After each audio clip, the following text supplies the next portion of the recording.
Então o terapeuta, além de conhecer a doença da dependência química, quando a gente fala de dependência química, a gente está falando do uso e abuso do álcool e de outras substâncias, ele também deve conhecer de outra comorbidade que a gente chama sintoma da compulsão, né? Então, tem a compulsão por álcool, tem a compulsão por outras substâncias, mas também tem a compulsão por jogo, por alimento, compras, por internet, por sexo, são várias as outras compulsões, né?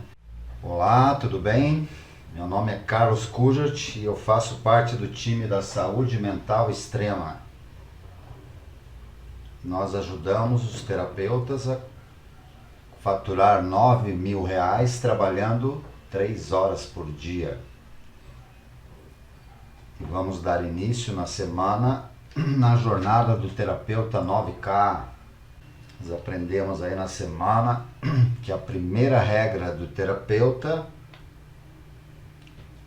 é que não existe terapia sem acesso ao paciente. Então nós precisamos ter acesso ao paciente para iniciar o processo aí terapêutico, processo de autoconhecimento.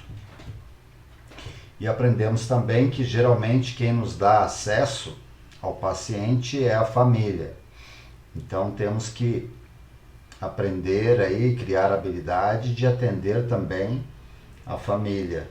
Por isso a importância do terapeuta conhecer um pouco da codependência, né?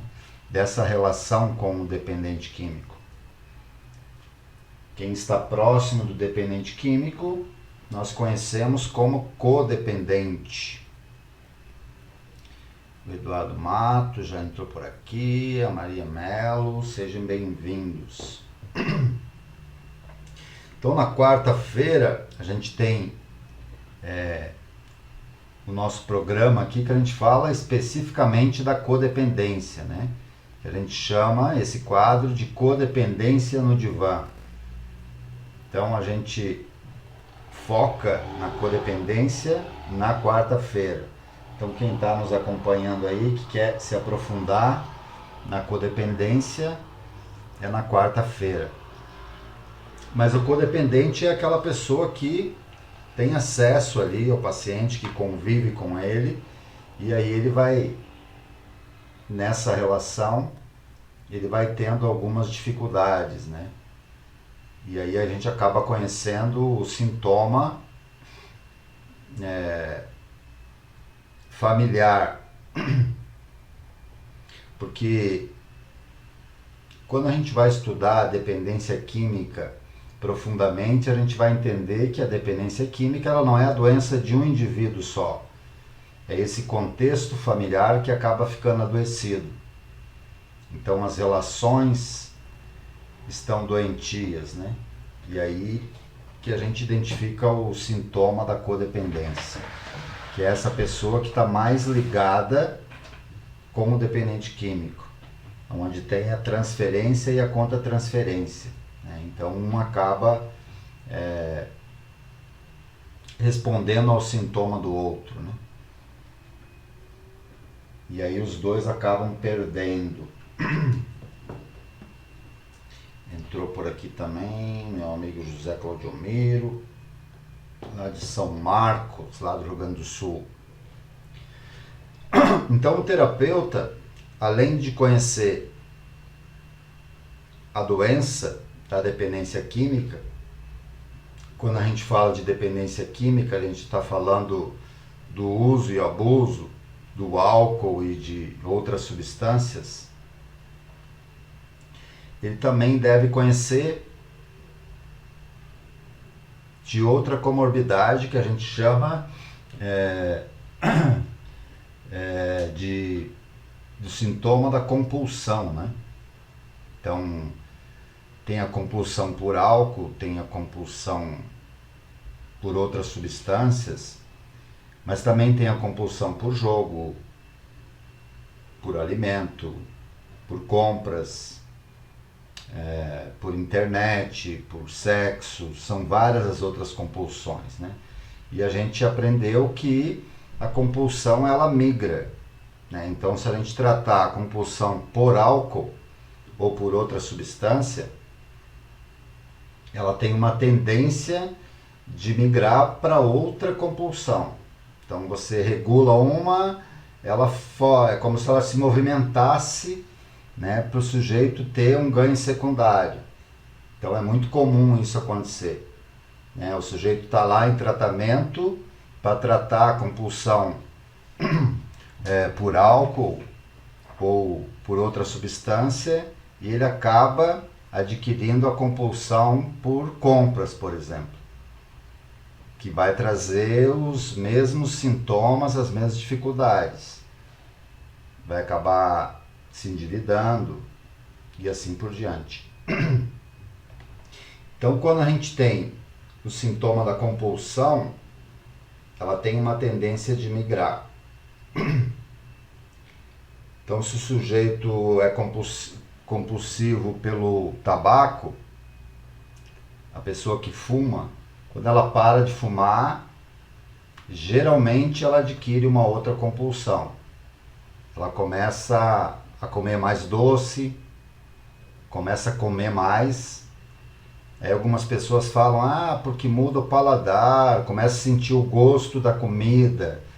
Mas não, é uma compulsão mesmo. Você acaba trocando uma coisa pela outra. Antigamente, eu lembro, as pessoas mais antigas, lá no interior, eles paravam de fumar e daí eles pegavam outro vício de tal, um palito no canto da boca, mascando um chiclete. Então a compulsão ela acaba migrando, né?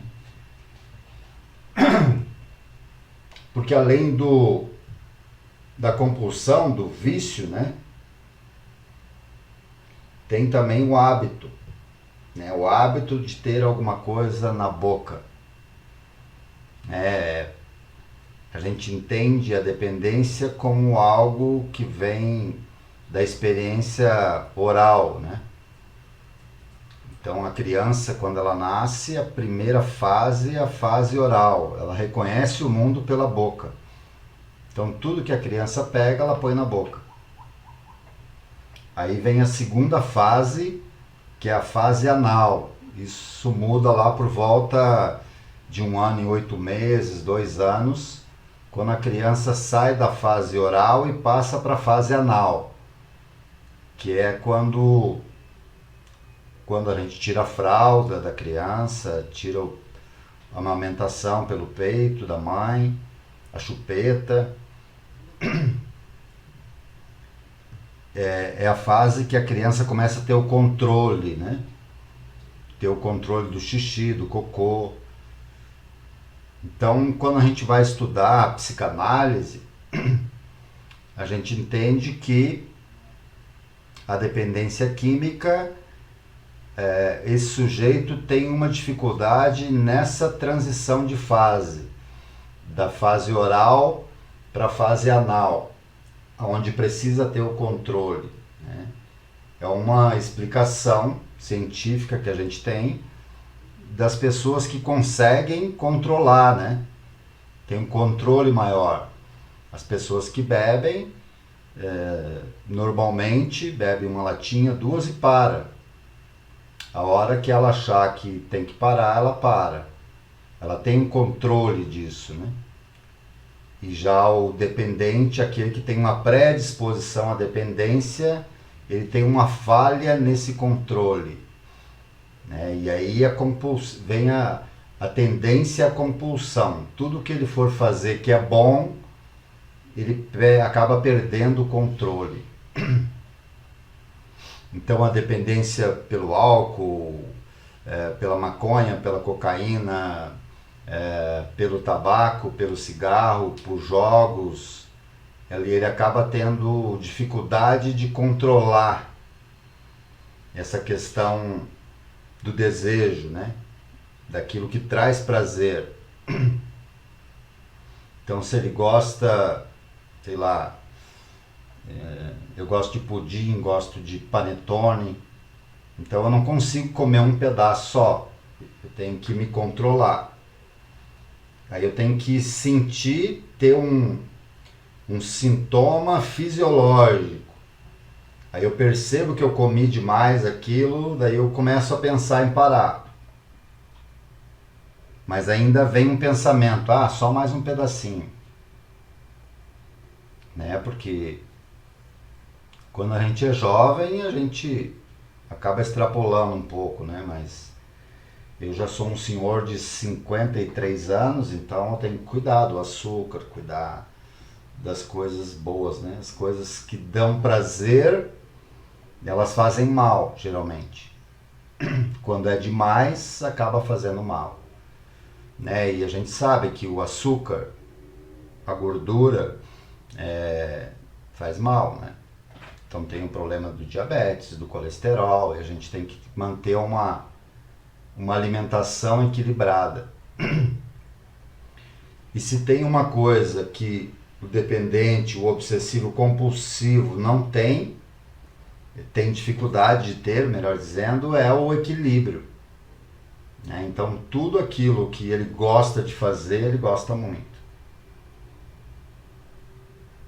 E aí quando a gente vai olhar para esse sujeito, a gente vai observar que não é só naquilo que ele gosta de comer, naquilo que dá prazer, como o álcool, a droga, a comida. Não é só isso. O jogo também não é só isso. Por exemplo, uma pessoa que tem esse sintoma, essa dificuldade de controle, quando ele gosta de uma pessoa, ele gosta. Ele morre por ela. Né? Então, um obsessivo compulsivo, quando ele se apaixona, quando ele se relaciona com alguém que ele gosta, ele vai sofrer. Quando isso vai sofrer mais que uma outra pessoa, por exemplo. Né? Quando ele gosta demais, é capaz de morrer por aquela pessoa. E também quando ele não gosta e ele odeia. Não existe meio termo. Ou é tudo ou é nada. Né? Isso mostra um desequilíbrio. Por isso que é muito comum hoje no jovem ele perder o emprego, tentar suicídio, perder a namorada, querer cortar os pulsos. Qualquer perda, quer dizer, desenvolve um sintoma que a gente chama de baixa tolerância à frustração. Toda vez que esse sujeito é frustrado, que as coisas não dão certo, ele tem um prejuízo, ele sofre demasiadamente por conta de qualquer perda. Percebe como é complexo? Por isso que a gente dá uma olhada, né? Então, a minha linha de trabalho, que é a psicanálise, a gente vai buscar uma explicação nessa fase, nessa transição da fase oral para a fase anal. E aí, se a gente for mais profundo ainda, por isso que é importante a família fazer parte desse processo, né? Porque quem pode relatar dessa fase, geralmente é a mãe. Né? Então a gente vai ver no dependente químico algumas repetições. Né? E nós aprendemos aqui que quando a gente aprende a olhar a repetição, nós vamos identificar alguns padrões. E ao identificar o padrão, a gente vai perceber algumas questões. Né? Então, essa pessoa que é dependente, que tem a predisposição à dependência por álcool e por outras substâncias, a maioria deles teve dificuldade para largar o peito nessa fase anal, para largar as fraldas. Alguns fizeram xixi na cama até 7, 8, 10 anos, 12 anos. Né? E aí quando a gente olha, identifica isso, a gente vai ver a relação. Qual que era a relação que tinha esse pai e essa mãe. Né? Se tinha conflito, né? Geralmente, quando a gente vai atender criança, não é a minha especialidade, mas, por exemplo, se tem um conflito, um medo, a criança sente medo, ela vai desenvolver, vai fazer xixi na cama depois de um período que não é mais esperado, por exemplo. Né? Isso aconteceu comigo. Né? E para a criança não é fácil viver isso. Né? Então imagina, eu fazia xixi na cama até, sei lá, 10, 12 anos. Então era um terror quando eu tinha que dormir na casa de alguém. E aí eu não dormia direito, acordava à noite. E às vezes acordava, não queria trocar de roupa, não queria tomar banho, ia para a escola com cheiro de xixi. E daí as outras crianças, hoje chama de bullying, né? Mas ficavam tirando sarro. Né? Quem nunca viveu essa experiência? Né? Se você conhece alguém lá da sua infância que tinha esse sintoma, dá uma olhada como era as relações dessa criança. Como que era a relação do pai, da mãe, se tinha conflito, se não tinha. Não é que só na família que tem conflito que vai acontecer isso, mas é muito mais comum da gente encontrar esse sintoma. Então o terapeuta experiente, ele deve saber disso para poder investigar, e daí ele vai ter lá como fazer a sua pesquisa, né? Então, a gente que tem bastante atendimento, a gente acaba montando uma estatística, né? Teve dificuldade de largar a fralda, fez xixi até que idade, e a gente vai montando ali a nossa forma de fazer um diagnóstico, porque é importante a gente identificar repetições, identificar padrões, né? Então, quando você vai se especializar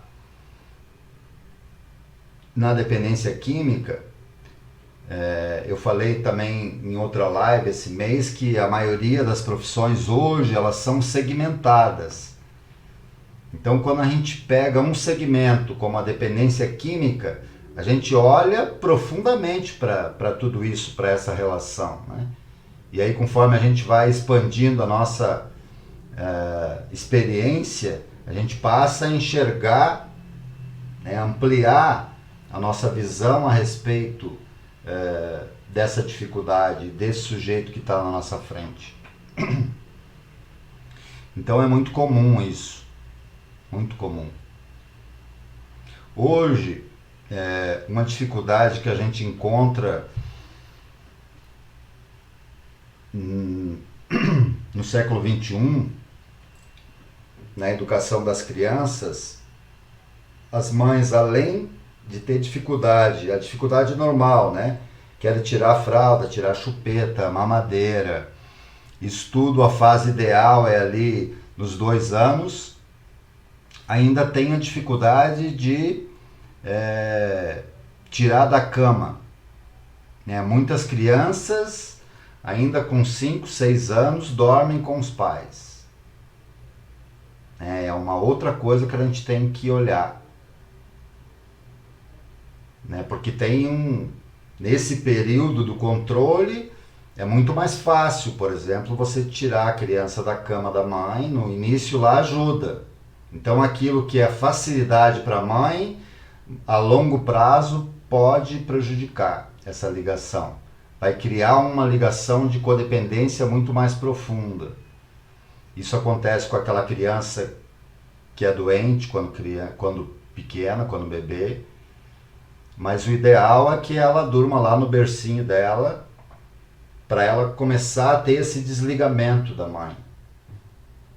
Então a criança que tem um vínculo, o adulto que tem um vínculo muito forte com a mãe, ela não conseguiu fazer esse desligamento lá quando criança. Porque a criança ela chora, ela não dorme, porque ela tem um ganho secundário. Se ela chorar e não dormir, a mãe leva lá, põe lá, ela fica quietinha e dorme. Ah, ela só dorme no colo, ela só dorme se a gente pôr ela no meio. Não, mas tem que deixar ela acostumar lá. É como quando você está tirando a fralda da criança. Ela tem que fazer xixi lá, ou no piniquinho, ou no banheiro. Ela não vai querer fazer. Porque ela quer usar a fralda, ela quer... O nosso cérebro é treinado para fazer aquilo que gasta menos energia, que é mais fácil. Então, eu tenho um paciente meu que o filho dele está com 4 anos e agora que ele está tirando a fralda do filho. Então imagina, a criança está indo para a escola, na creche ainda tem alguém lá que faz isso, mas quando ele vai para a escolinha, para o pré, ninguém quer... As outras crianças nenhuma usa fralda, só ele. Imagina como que a criança vai se sentir. Então a gente tem que ir trabalhando essas fases, né? Por isso que é importante a gente saber. Quando a gente vai estudar a psicologia, o comportamento humano, né, o desenvolvimento humano, a gente começa lá pela criança. Porque se a gente não vencer as fases, nós vamos ter dificuldade na vida adulta. E dependendo dessa dificuldade, com o pai e com a mãe, vai virar uma questão de gênero. Eu vou ter dificuldade com o gênero feminino ou com o gênero masculino. Se eu tiver dificuldade com o gênero feminino, que a primeira mulher, meu primeiro amor foi a minha mãe. Então, se eu tiver dificuldade nessa relação, é muito comum essa dificuldade vir para a vida adulta. Então eu vou ter dificuldade com as mulheres, de me relacionar com as mulheres. Essas pessoas que têm vários relacionamentos que não dão certo, se a gente for olhar profundamente, a causa de tudo isso vai aparecer lá nessa relação de quando ainda era criança. E é importante, né? Nós aprendemos a identificar a causa.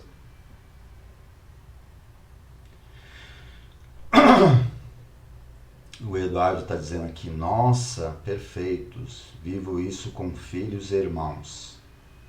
Tá vendo, Eduardo? Como é importante aqui acompanhar nossas lives, porque às vezes a gente vive uma dificuldade, mas é uma questão que não é obrigado todo mundo conhecer, né? Ainda bem que a gente tem hoje o acesso à informação para identificar essas questões. Porque eu comento sempre, nas reuniões, na terapia de grupo que eu faço no tratamento, a gente está o tempo todo falando dessa relação. Porque assim, depois que a gente vai criando essa experiência do setting terapêutico, que a gente consegue identificar esses padrões e a gente traz isso para discutir, porque aquela pessoa que está lá pela primeira vez, ela pensa assim, né? Às vezes os meninos chegam lá no começo, os primeiros dias ainda estão intoxicados ainda pela droga, né? Ou seja, o cérebro não funciona ainda de uma forma adequada. Eles ficam pensando assim, o que esse doido aí está falando de criança, da minha relação, sendo que o meu problema é a cocaína, o álcool, sei lá, né? E aí com o tempo ele vai entendendo de onde vem isso, né? Que é dessa relação. Porque os grandes traumas que nós carregamos na nossa vida adulta, eles foram produzidos lá geralmente antes dos 12 anos, antes dos 10 anos. Né? Era quando a nossa personalidade estava sendo formada, onde o ego e o superego estava sendo formado nessa relação com o pai, a mãe e os irmãos, mas o nosso cérebro não estava pronto. Então muitas questões, muita coisa que aconteceu lá quando criança, eu não tinha ainda o entendimento, a consciência daquilo que estava acontecendo. É muito comum uma criança ter lembranças de abuso sexual, sei lá, com 3, 4 anos de idade, mas ela não sabia o que era aquilo. Né? Às vezes geralmente é alguém próximo, né? Um tio, um primo, às vezes até o próprio pai, né? Porque os abusos sexuais geralmente estão nesse contexto familiar. E às vezes a criança é abusada por uma prima, uma tia, uma empregada, independente da questão de gênero, né? O abuso pode ser por homem ou por mulher. Só que a criança não sabe o que está acontecendo.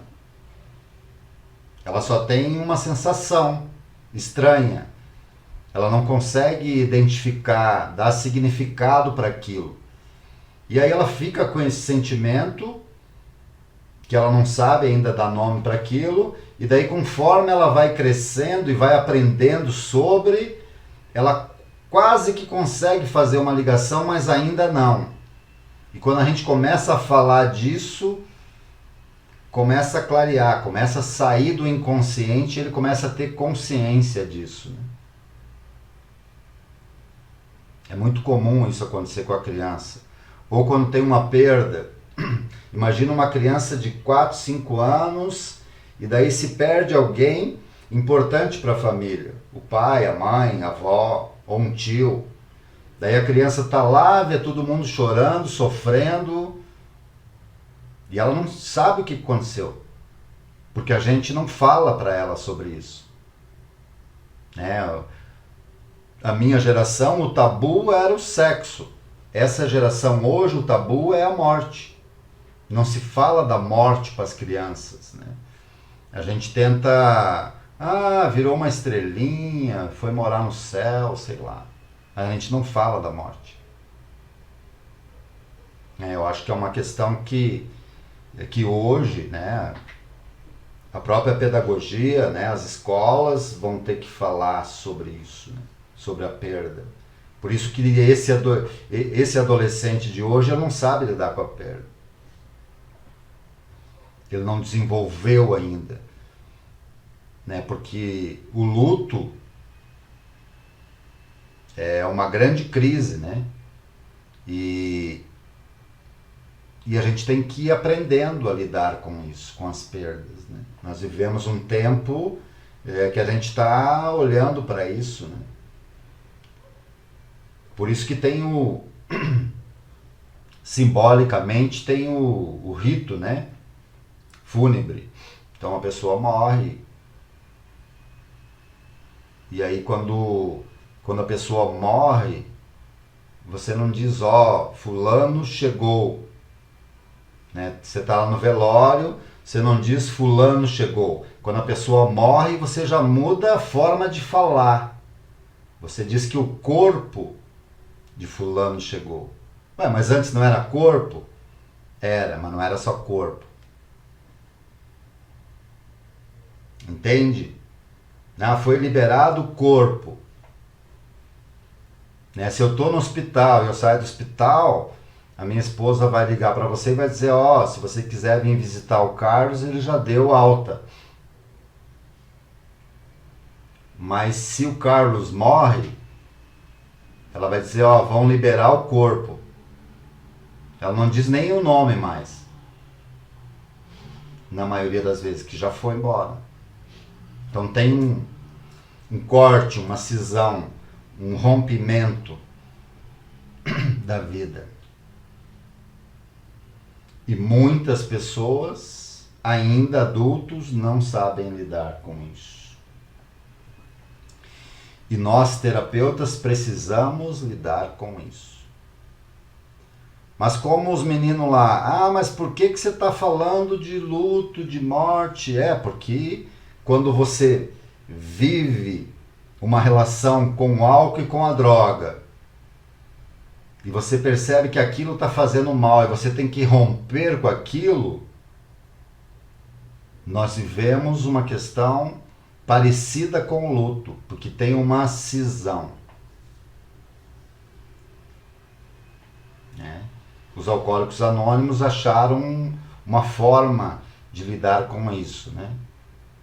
Que é o só por hoje. Então, só por hoje eu não vou beber, só por hoje eu vou evitar o primeiro gole. E funciona, porque não é para a vida toda, é um dia de cada vez, até o final da vida. É diferente de não beber, de nunca mais beber. Eu nunca mais vou usar droga.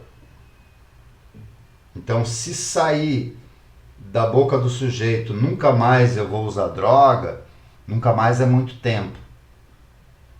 Agora, se ele diz, só por hoje, eu não usei e não tive vontade, ele está muito mais próximo da realidade. Ele está com os dois pés no chão. Muda o signo e o significado daquilo que ele diz. E o bom terapeuta é aquele que consegue decifrar o dizer do dito. Às vezes aquilo que ele diz não é aquilo que ele gostaria de dizer. E o nunca mais abre muito, né? Eu ainda não estou preparado. Ainda está difícil. Porque não é para ser fácil, é para valer a pena, né? Então essa relação do dependente com o álcool, assim como o compulsivo, pelo fruto da sua compulsão, é mais forte que uma paixão.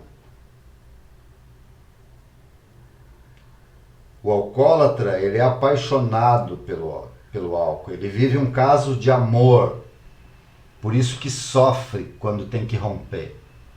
Assim como o jogador compulsivo, para o inconsciente dele entender que ele não vai poder mais jogar, é como se morresse algo dentro dele.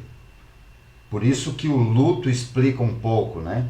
Porque o processo de luto é um processo de desconstrução. Então eu preciso desconstruir aquilo. E às vezes, ao desconstruir,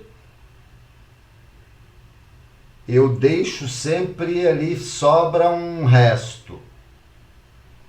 Né? Que dentro do processo a gente vai entender isso como como esse resto a gente chama de reserva. O sujeito ainda tem uma reserva, tem um resto ali ainda que não foi conseguido tirar ainda. Sabe aquela panela que você usa bastante tempo, que você areia ela e ainda fica ali uma parte ali preta ainda, que você não... Então, fica aquele resto ali acumulado, que queimou, que petrificou ali, que vai dar trabalho para tirar, que você vai ter que raspar, botar um produto químico para soltar aquilo, e mesmo soltando aquele pedaço ali que grudou, você vai ver que ele não vai ficar igual, vai ficar uma marca. E é mais ou menos isso que a gente faz no trabalho terapêutico, nesse processo de autoconhecimento. A gente vai raspar aquilo, vai limpar para ficar só a marca. E aquilo não vai influenciar mais. É como se aquela ferida que está aberta, a gente secasse, cuidasse dela e ela vai ficar só uma marca, só uma cicatriz onde não dói mais. Eu vivi momentos muito difíceis no meu passado, na minha infância. A minha vida me deixou várias marcas. Então hoje, quando eu olho para o meu passado, não dói mais. Mas há pouco tempo ainda doía.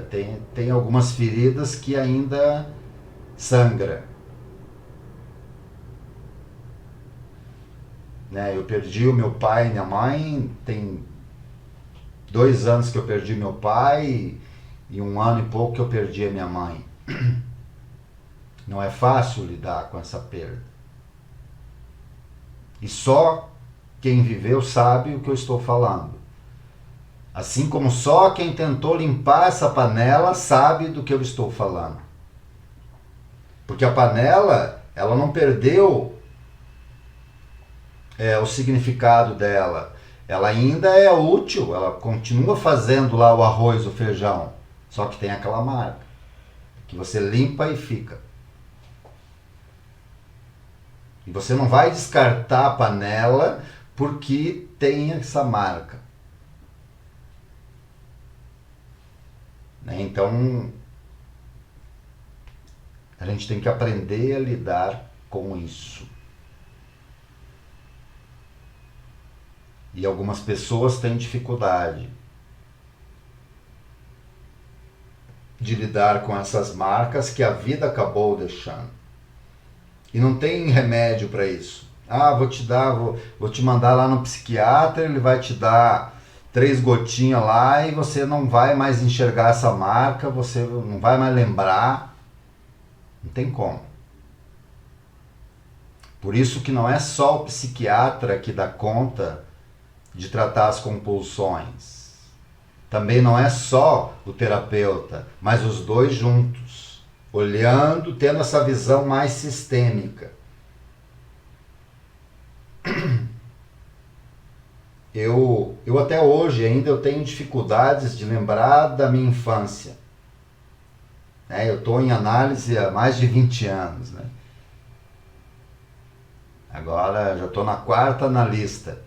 E ela questiona, por que você acha que você não tem lembrança da tua infância? Aconteceu alguma coisa? Ela sempre me questiona. Eu lembro de alguns fatos isolados e ao lembrar desses fatos da minha infância, eu não sei se é eu que lembro daquilo ou se alguém me contou aquilo. Eu ainda fico em dúvida, eu não tenho a convicção de que eu vivi aquilo. Eu lembro de 8, 9, 10 anos. Antes disso eu tenho pouquíssimas lembranças. Que foi um momento ali que meu pai e a mãe separaram, onde rompeu aquilo. É como se aquilo lá foi embora, perdeu. Mas eu tenho pacientes de 70, 80 anos que lembram quando tinham 3, 4 anos de idade. Incrível, né? É interessante isso. O meu filho lembra de coisas quando ele era criança ainda, mal caminhava. Eu tento me esforçar, buscar, mas eu não tenho ligação com isso.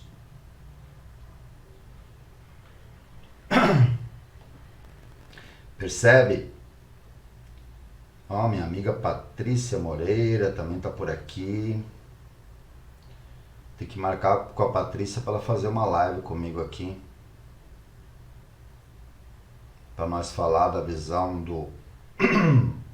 A Patrícia, ela é advogada, para falar dessa questão aí do direito também, né? O dependente químico no uso. Lisiane Fritzen também chegou por aqui, seja bem-vinda. Minha amiga Miralda, Cristina Kojima está sempre por aqui. Então, quando a gente entra nesse processo de autoconhecimento, é essa viagem que a gente faz, essa jornada de olhar para dentro. Porque no mesmo lugar onde está a dificuldade, o problema, o trauma, também está a solução, a saída. Está dentro de você e não fora, né? E às vezes a gente fica buscando as coisas fora. E como que é esse processo? Esse processo ele se dá nessa troca entre o terapeuta, esse processo que a gente chama de transferência e de contra-transferência. A gente começa a olhar para esse signo, esse significado, e aí o significante acaba deslizando e uma coisa vai lembrando a outra, né? E aí você vai elaborando isso, né? O processo terapêutico, o processo de autoconhecimento, ele se dá no recordar, repetir e elaborar. Ao fazer esse exercício, a gente acaba elaborando algumas coisas, tendo entendimento. É como aquilo que eu estava falando da criança, que ela viveu uma situação que ela não sabia direito o que era. E aí quando ela recorda, repete, ela elabora. Às vezes ela fica com dúvida. Eu lembro que teve uma discussão e depois dessa discussão o meu pai não veio mais. Ele ficou, não sei se ele foi viajar, mas ele ficou uns dias sem aparecer em casa. A criança não entendeu. E às vezes ela questionou a mãe, ele disse, não, o pai foi viajar, foi trabalhar, foi... Por isso que a gente tem que ajudar a criança a dar nome. Se o pai foi fazer um tratamento numa clínica e ele vai ficar 6 meses lá internado, 9 meses, 1 ano internado, a criança tem que saber disso. Ela tem que saber aonde que está o pai. Imagina a confusão na mente dessa criança. Porque um fala uma coisa, outro fala outra coisa, ou então não falar. O silêncio também quer dizer, onde que foi o pai que ninguém mais fala dele? Será que é só eu que estou preocupado com ele? Percebe como... E às vezes a gente, como pais, os nossos pais não tinham esse recurso, não tinham essa comunicação que a gente tem hoje, essa busca pelo conhecimento, né? E essa oportunidade também. Então são muitas pessoas que não sabem. Por isso que, quando a gente fala que para você entrar nessa jornada do terapeuta 9K, para você ter condições de ganhar 9 mil reais trabalhando 3 horas por dia, você vai precisar fazer terapia, fazer um processo de autoconhecimento, para você entrar em contato com essa dificuldade. Quer dizer, a gente só conhece o outro ser humano a partir de nós mesmos. Então, se eu não iniciar esse processo, é um pré-requisito para você ser um terapeuta. É você já ter passado, ou você querer passar, né? Por isso que a pessoa, quando ela faz terapia, ela tem a sensação de que todo mundo deveria fazer. Porque é bom para ela. E aí, ao solucionar questões dela, ela começa a querer que a mãe faça, que a irmã faça, que o sobrinho, que a cunhada faça, porque ela consegue identificar a dificuldade, porque ela vem desse lugar, dessa família, com essa dificuldade. É por isso que quando a gente atende um dependente químico, um alcoólatra, esse não é o último, não é o primeiro e nem vai ser o último dessa família. Né? De repente vai ser o primeiro que a família vai ter acesso, vai ter condições de olhar para esse lugar, para entender desse sintoma, desse sujeito. E ao entender desse sintoma, desse sujeito, ela começa a olhar para o outro onde ela não tinha, ela começa a elaborar de uma outra forma. E daí a gente passa a querer ajudar o outro na sua dificuldade. É esse o trabalho que os grupos de auto e mútua ajuda fazem, né? Então, a gente vai iniciar, hoje não deu ainda, não sei se deu ou se não deu, não deu, mas a gente vai começar a fazer a nossa live simultânea. que o meu gerente de tráfego aqui está sem sinal lá e ele ia nos auxiliar, mas já está instalado aqui o programa que você vai, a partir de amanhã, você vai conseguir assistir tanto no Facebook quanto no Instagram, simultaneamente, nos dois canais que a gente tem a página da Saúde Mental Extrema, tanto no Facebook, quanto no Instagram, quanto no YouTube. E aí a gente vai atingir um número maior de pessoas. Mas hoje o Igor, ele saiu daqui, o celular dele estava... A gente trabalhou até há pouco tempo aqui para conseguir instalar esse programa. Mas a Cristina estava com meu filho, ele estava numa competição lá. Inclusive ele foi campeão, deu tempo de eu chegar lá e ajudar ele lá na final.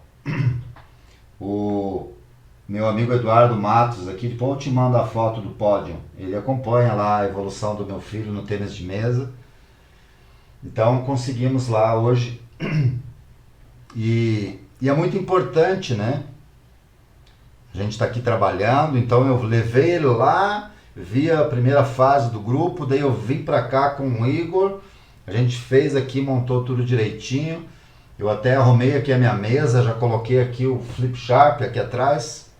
Tá lá, ó, Jornada do Terapeuta 9K, que aí agora algumas aulas mais técnicas eu vou explicar ali no Flip Sharp, porque já está chegando aí uma galera que está querendo aprender mesmo essa profissão, né? E é esse o nosso desafio e o nosso objetivo, é fazer você conquistar, né, esses R$9.000 aí trabalhando 3 horas por dia. Por que você vai trabalhar só 3 horas por dia? Porque você precisa de tempo para olhar para esse lugar, para fazer sua terapia, para fazer o seu estudo. Nós vamos fazer um grupo de estudo. Então, além do curso, eu vou te ensinar esse processo passo a passo para você conseguir atingir esse número. E assim, é a primeira vez que eu estou fazendo esse curso, mas antes disso eu treinei 3 pessoas e só uma delas ficou até o final. Essa que ficou até o final conseguiu, que tem a live dele aí, que é o do Anderson. E ele conseguiu nos primeiros 3 meses mais que R$9.000, né? Então eu já apliquei, já deu certo, mas vai ser a primeira vez que eu vou estar fazendo esse curso online. E eu vou trabalhar aí para você conseguir. Então a gente vai ter grupo de estudo, você vai ter uma reunião comigo para fazer supervisão, para mim direcionar você, porque eu quero que todos dessa primeira turma consigam esse número. E aí eu vou precisar de passar um pouco mais de técnica, por isso que eu já investi aqui no Flip Sharp. E a gente vai começar a fazer a live então a partir de amanhã, tanto no Instagram.